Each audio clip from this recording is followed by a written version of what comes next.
everybody. Super Bowl Live, Terrell Davis and LaDainian Tomlinson. And we have Tre'Davious White from the Buffalo Bills. Thanks for swinging by. No problem. Appreciate you guys for having me on, man. Congratulations on a great rookie season. You're a young guy out there playing in this league. And more so, congratulations on your Bills making the playoffs for the first time since 1999. Yeah. That's the biggest accomplishment that we made. 17 years, the longest drought in any sports tenure. It was a big deal for our team. It's a big stepping stone for us going forward and trying to build, setting that standard, with Coach McDermott at the helm. And I feel like we got a great nucleus of guys going forward. And we're going to be giving guys, hell in the AFC East for years to come. I like it. I like a little Now, bit when you of got there, swag. how much of an issue was that? I mean, did you know that from day one, that the Bills hadn't made the playoffs in that long of a period of time? And After the draft, my Twitter was blowing up. Everybody was just, take us to the playoff, 17 years, it's been a long time. We haven't made it since I was 4 years old. So, that was a big deal. And then going into it, Coach McDermott laid the foundation of being playoff caliber. And every day, it's all about being playoff caliber and just going in and putting your head down and going to work. And then once we made it to the playoffs, he switches to championship caliber, so we try to switch that mindset. But I feel like we got off to a great start, and we had a little rocky in between a 3-game skid, but we battled and we made the playoffs, and I feel like we set that standard, and now we know what to expect. But don't jump over that most important part you just said. You guys needed some help to get into the playoffs, right? Shout out to Andy Dalton, man. Andy Dalton, take us through that I'm a moment. big Andy Dalton fan now, man. Take us not. to the moment. Until I play him, though. AJ Green, those guys. But going into the game, and then once we finished the game, we beat the Dolphins, and then sitting in that locker room, and then it's third and 12, and they didn't get it. They didn't get close. I was like, it's 4th and 12. There's no way. I don't know. I was losing faith. But then once Tyler Boyd caught the ball, man.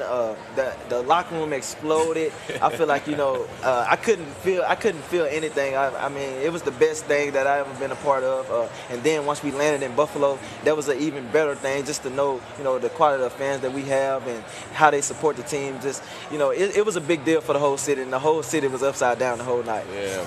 So what was your perception going into obviously playing in that division, the AFC East? I played for the Jets for 2 years, so when I first went to the Jets, I was thinking, like, got to deal with the Patriots. Yeah. So was that kind of your same idea or your same thought process when you first got to Buffalo? Because that's who everybody talked about in that division. Absolutely. Yeah. When I got drafted, that's all they talked about, beating the Patriots. And, 12, TB12, over there. It's hard to get them.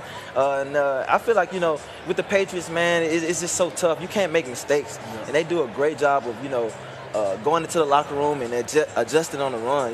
I feel like Coach Belichick, he's the best at adjusting on the run and just taking what the team is giving, other team is giving them. Have you were college teammates with Jalen Mills? Yeah, absolutely. Have you talked to him at all about what he can expect this game? No, I haven't talked to him about football. We talked last night, text. I tried to meet up with him at his hotel, but no, not about football. Knowing him, he's one of the most football smart guys I ever been around. He molded me for 3 years at LSU, so he's pretty much molded me and helped me along the way. But knowing him, I know he pretty much know what to expect, what he's going to get. But if he even texts me and asks me, I would give him everything I know. I try to go back to my house and get my notebook that I still have. You covered Gronk. I covered Gronk. Yeah, I did. Yeah. Gronk covered him at one point. Absolutely, he did that. Was that tough? You got asked a lot of questions about that, I'm sure. And when you reflect on that moment, when you get the interception, you're down on the ground and you're defenseless, and Gronk, what happened there? I don't know.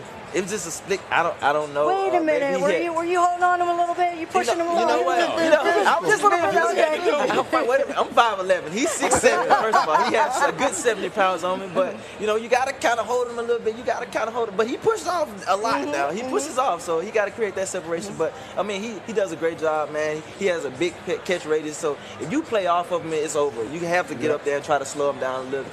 Just try to limit the big plays of him getting over the top. But if you keep him in front of him and just try to tackle him, you're going to need 4 or 5 of your teammates to come over there and help you tackle him because he's a big, strong guy. Before you go, man, what is that on your shirt? What is that? Blue Hundreds, man. Blue Hundreds. It's a clothing line that one of my good friends, Darrell, he started in Baton Rouge, and he's been going back and forth from Baton Rouge to L.A. promoting, and I just wanted to show my respect. I need some of that. Yeah, go ahead and send that to us. Hey, Blue Hundreds is a great thing, man. He got hats, he got shirts, he got everything, man. So We'll be waiting for that package at NFL Network. Hey, Tre'Davious, thanks so much for Good being job, here man. on the show, and best of luck in 2018. A good young Bills team we're looking forward to seeing. I appreciate it. All right.